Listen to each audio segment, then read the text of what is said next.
Hey everyone, Michael Short here. Come on, let's go outdoors. Well, an interesting event taking place today out at Wabamun Lake, and I had an opportunity to get out there last year. It was, I think, one of just the coolest opportunities to see kids out on a lake learning how to fish. And these are kids that their parents have come from places far away that have never really experienced this kind of an activity. Todd Zimmerling, the Conservation Association President and CEO, joins us. Todd, this is an event that takes place with the Africa Center. I think this is your third year that you've done something now? Yeah, it's the third year we've worked with the Africa Center on a Kids Catch event, the second year out at Wabamun. And yeah, like you say, last year was just a great experience. It was great to have all those families out there of new Canadians.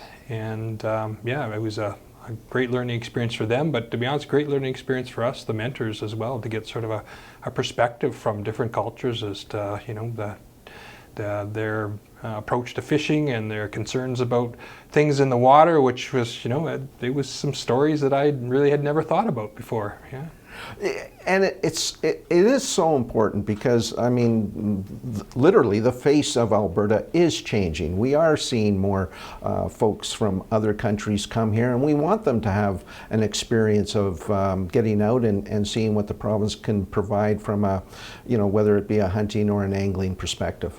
Oh, absolutely. And, you know, everybody will tell you that's the future of Alberta is immigration coming to Alberta, and that's what we expect. And you know, Canada as a whole, we're a country of immigrants, so that's what we'd expect. And it's you know, what we have found is, to be honest, getting people, many from a lot of different immigrant backgrounds, interested in fishing has been a really easy sell, because oftentimes they come from a culture that is into fishing already. So it's not a matter of that they don't want to go fishing, it's a matter of they don't necessarily know how to go fishing. And I guess I put myself in their shoes. If I was going to a foreign country for the first time, how would I figure out where to go, how to do it, what the appropriate methodology was, that sort of thing. And so the Africa Center has really been great to work with. They've been very interested in it, and the people have just been fabulous. They've been very appreciative of what they're learning and share all kinds of information with us as we're sharing with them. So it's been great.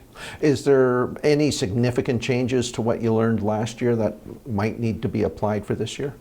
You know, the big thing that that I found, I think all of us found, is the mentors. So we're bringing them out on boats into lakes, and it was quite interesting just hearing about their experiences from and I mean, we're saying Africa's a big continent, so people are coming from a wide range of countries in Africa there, but various experiences they've had over there. And sometimes it was the mums and dads themselves that had it, or grandpas and grandmas had the experience, but most of them were quite timid around the water, so they didn't know how to swim.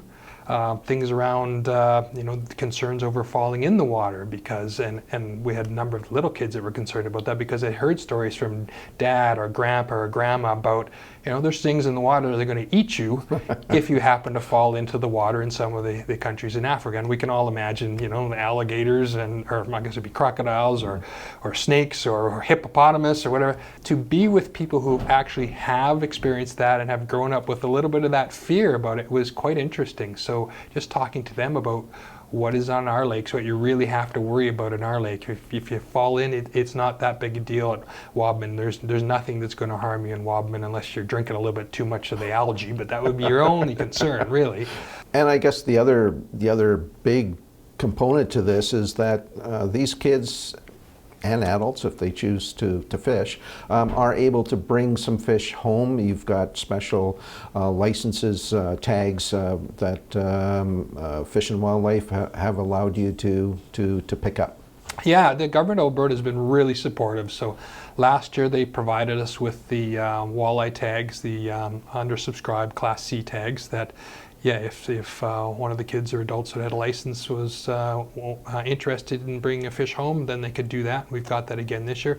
Last year, I think just about everybody wanted to bring a fish home.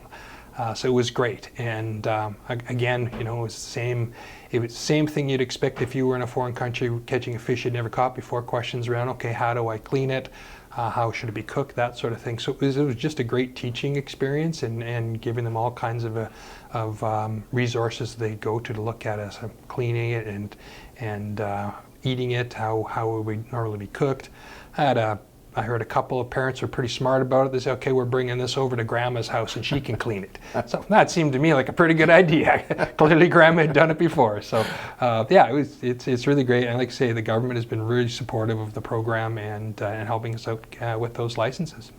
All right, we'll leave it there. Todd, thanks so much for your time today. Thank you.